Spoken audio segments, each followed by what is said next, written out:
Hi, it is 6 p.m. Central Time here in the lovely city of Hudson, Wisconsin, and that can only mean that it's time for the Pro and Con Show with your host, Michael James Ott. That would be me. Welcome to the show, wherever you might be watching this or watching it on the Facebook page that I have. After the fact, hope you enjoy listening and thinking about some of the stuff that we'll be talking about today and in other shows. Personally hoping that it provokes some reasoned and reasonable thought and discussion with your family and friends and neighbors. The basic premise of the show is 15 or 20 minutes talking about some of the latest news or other issues that face our nation, and then hitting upon the biases that are in some of the streams of information that you can have access to, which there are many, many, many of them, which is both good and bad. When I was a boy, you pretty much had, there was the local paper, and then you had, there was three national networks on television. So there was televised news that was typically about half an hour every day, and then the newspaper. And back in the day, it was very clear who, what, where, and when. There was very, very, very, very little discussion about what might be next or what does it mean. It was just who, what, where, and when. And appropriately, all of us, the citizens, would see this information, which is truly the news, and then we would come to our own conclusions about what we thought it might mean. Or maybe we wouldn't think of anything that it might mean, but we certainly didn't have opinion being flaunted as news, as it happens so much today. Again, if in the other shows, I look at 5 different websites. So some of them are more left-leaning, some of them are more right-leaning, and then generally I'm believing and based on other people's opinions and what I've observed so far, I'm using National Public Radio as the not very biased center. So today I'll start with National Public Radio. So their top headline, and again, so people realize that I'm not making this up or whatever. The top headline is actually about health, and it says calories, carbs, and fat and fiber, unraveling the links between breast cancer and diet. So there's a new study that finds that women who ate low-fat diets and more fruit and vegetables lowered the risk of breast cancer or dying from breast cancer. And then the question is, which of these factors are most important? So again, not a politically charged, no words to try to incite something, and actually not a political thing. And generally, that's it. I'll keep mentioning days going forward that, especially around political things. So if you start reading about a politician or a party or a politician opposed to that politician, then the radar, needs to be amplified big time as to, this whole thing of somebody trying to inject bias into the stories. So there's some really interesting stuff going on today.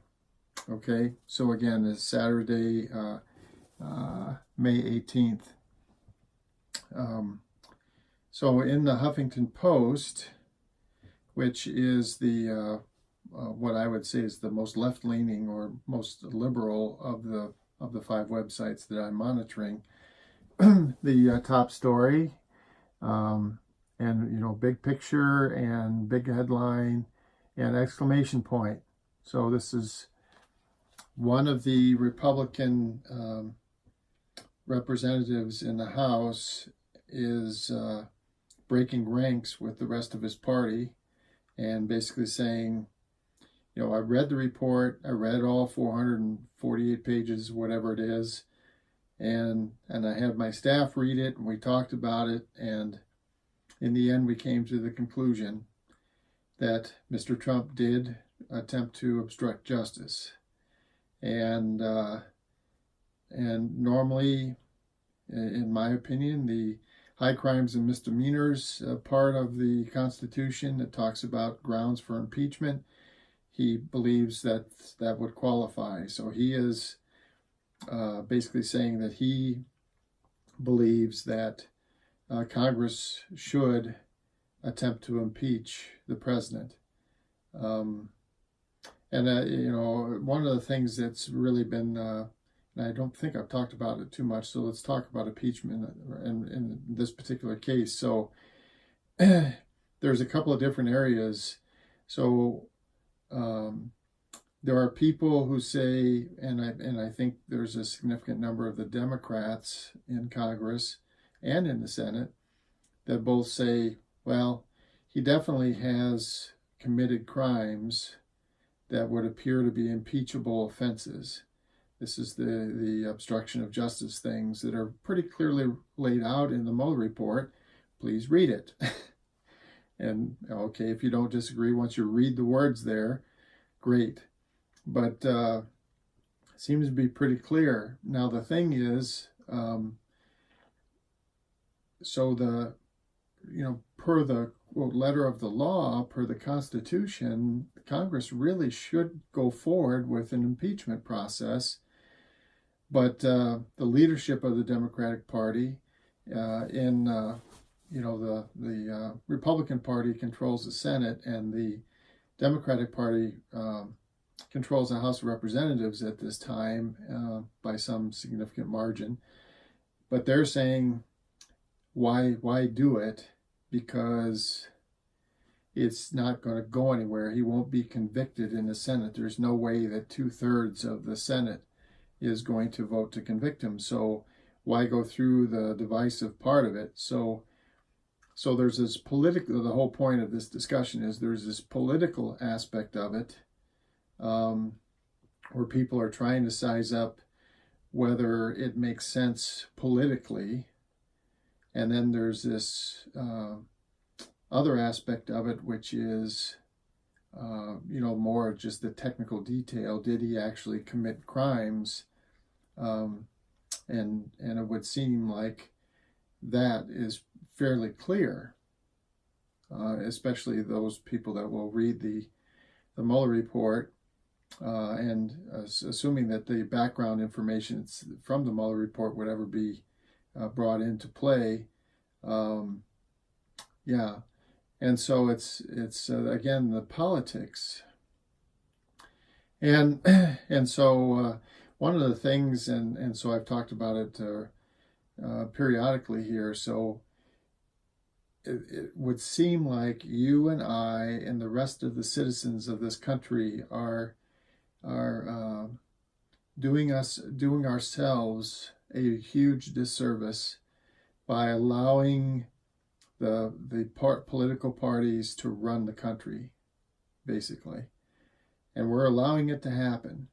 This is clear. There's a group of wealthy, powerful people that are more liberal and call themselves Democrats, and then there's another group of powerful, wealthy people that are more conservative and more business oriented, and they are running the Republican Party, and and then these two, they're just fighting it over. It's a big chess match for them, and we're all, it's a bad analogy, but they're basically the puppeteers, and we're the puppets.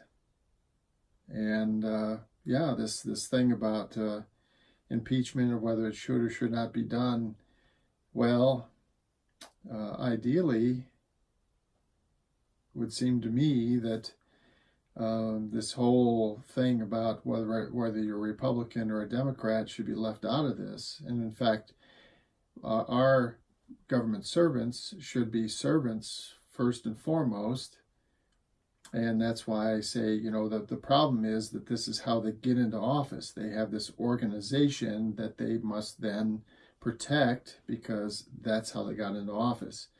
And it's a huge problem, and it's our fault. It's my fault. It's your fault. It's every single citizen's fault that we are allowing this to occur. And that's why I have promoted and talked about and will continue to talk about a election reform amendment to the Constitution, which would basically provide mechanisms to get rid of all of the attack ads and all the big money, and get rid of really the candidacy where people are vying to get wealth, influence, and power. Instead, we just need public servants, people that will serve their nation, serve the public, and they need to go into these offices and be paid fairly, fair compensation for the job that they're doing. You know, so in proportion to the number of people in their representative areas that they're representing, and then that's it. And they serve, and then the last part of their tenures, they carefully document what they're doing and why they're doing it, and the purpose behind the latest legislation that they're offering, and so on and so forth, so that when the newly elected people that are going to replace them come into office, there's a documented path and a quick and efficient way to transition from one elected official to another. Again, just people serving the public and not going through the effort of these popularity contests to see how popular and powerful they can become. So anyway, so the Huffington Post, so again, just looking at the bias here, so it's we're about 12 minutes in. So the Huffington Post, okay, has the big headline, and now we go to CNN, and their biggest headline is the same one, okay? So they're highlighting their, you know, generally more liberal leaning again, and again, generally, not always and totally, but, and so GOP congressman, so Representative Justin Amash, I don't know if I'm pronouncing that right, but that's how I would pronounce it, is the first Republican in Congress to call for Trump's impeachment. He also accused Attorney General Barr of intentionally misleading the public.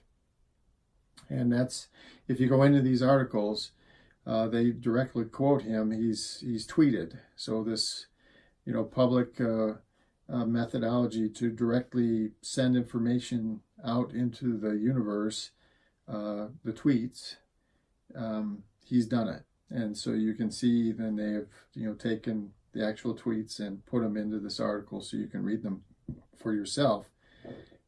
So it's interesting to me that the leftward-leaning ones are grabbing hold of this first Republican congressman that's breaking ranks and declaring that Trump has engaged in impeachable conduct.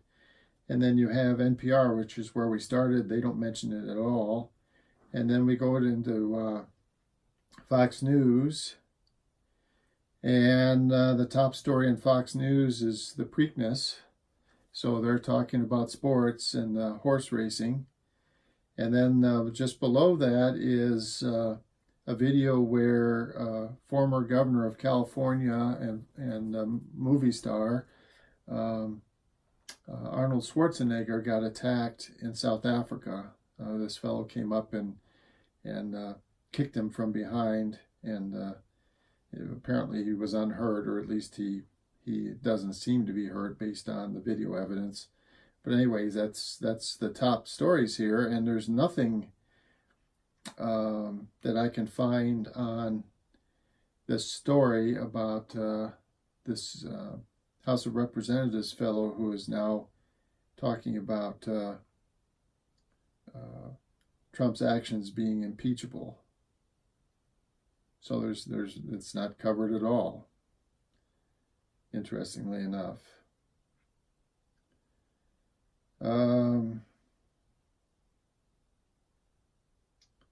Yeah. So I'm not seeing it. I'm going through here. They of course change the websites all the time, so bear with me here. Sometimes I want to scan through this, but yeah, it looks like the Preakness discussion about the Preakness taking place without the Kentucky Derby winner is the big news there. And then we go to Breitbart, and Breitbart, of course, is kind of the most right-leaning of the five that I'm monitoring, and so it talks about Beto O'Rourke, who's a Democratic candidate for president. That their big headline is him and saying, "I don't have complete confidence that Trump was fairly elected." So that's a big that whole headline and everything is intended to incite people that are Trump supporters into getting emotional and angry because someone is questioning that the president was actually fairly elected. And so, as far as I can tell, based on, we haven't had this in the news here recently, although we did talk about the Russian involvement and so on, but in past shows. But what I will say is that it's certainly, there's a preponderance of information, and it would seem to be fact, who, what, where, and when, that the Russian government definitely attempted to influence the election in 2016. They definitely attempted to do that. And they used various social media to try to do that. And they had various methodologies for sending news stories and that kind of stuff through the social media to try to get to people, to try to influence them. That much is true. And then there's opinion about how much influence that actually had on the election. Some people think none, some people think some. There's a few people who think a lot, but I think the vast majority of people don't give too much support to the idea that it had a massive effect on the election, either no effect or some effect. But it is troubling, and I personally am very troubled that a government of a foreign country, and Russia is not our friend. They are not a friendly country to the United States. They are not Great Britain. They are not Canada. Russia, definitely would love to destabilize us and increase their stature around the globe, and put our stature down. And so it's absolutely true that they tried, and it feels like we should. Well, it doesn't feel like we should do further measures to prevent them from having influence, and if for no other reason, just to avoid the argument after the 2020 election about whether or not they had influence. Prevent it, okay? And there should be a bipartisan, unfortunately we have the political parties, you can probably tell I'm not a big fan of them. I think that you and I and the rest of us would be much better off if we pushed those old broken systems to the side and did this direct election thing that I've been talking about, where you find candidates, they're just randomly selected, pools of them, just like a jury pool, and then again, based on their qualifications and education and age and all this other stuff, they would bubble up into, well, these are just like juries are selected, right? Well, potential candidates would come from that pool of initial selectees, and they would go through a couple of different election processes to end up finding the final candidates that would end up taking the offices that we need these public servants in. And again, you know, the people would step into these roles not seeking wealth, influence, and power like they currently do. They'd step in seeking to do service to their fellow man, to their neighbors and friends and countrymen around the country. So I see that we're running out of time, so I did want to mention one other thing that was, well, let me see here. It was here. Huh. Well, they just took it off. But Breitbart had a story. Well, they just removed it. So no one else was covering it, but the Breitbart said that they had a story, and actually they published, and I just read them. They had a police report. They had copies of a police report where Hunter Biden, when he rented a car, supposedly there was a pipe which was later found to have cocaine residues on it, but no fingerprints, and then some other identification and credit cards and stuff with his name on them. They were left in a rental car, and they were Breitbart. That's been kind of a story that's been available for a couple of days, and Breitbart is the only website that had mentioned that I could find. There are probably others, but so now it's interesting that they took that story off their website. They were claiming that it was a Breitbart exclusive. So now I'm wondering what's going on there. Why did they have that story all by themselves? Why did no other network apparently pick it up, or at least the ones I'm monitoring? So a little bit strange there. Anyway, we're out of time. So again, Saturday, May 18th, 2019. My name is Michael James Ott. I hope you enjoyed listening to the show, and it caused you to think a little bit about the issues in a little bit different way. Hopefully, opening your hearts and your minds to the idea that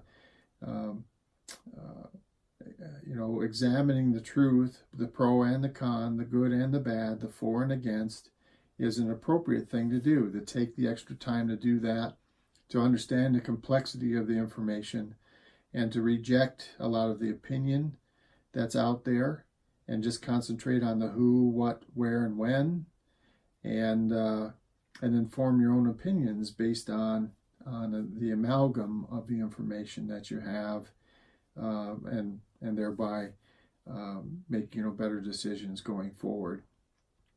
So I hope wherever you are, you enjoy the rest of your Saturday evening. Thanks for watching, and I look forward to talking to you again tomorrow. Bye for now.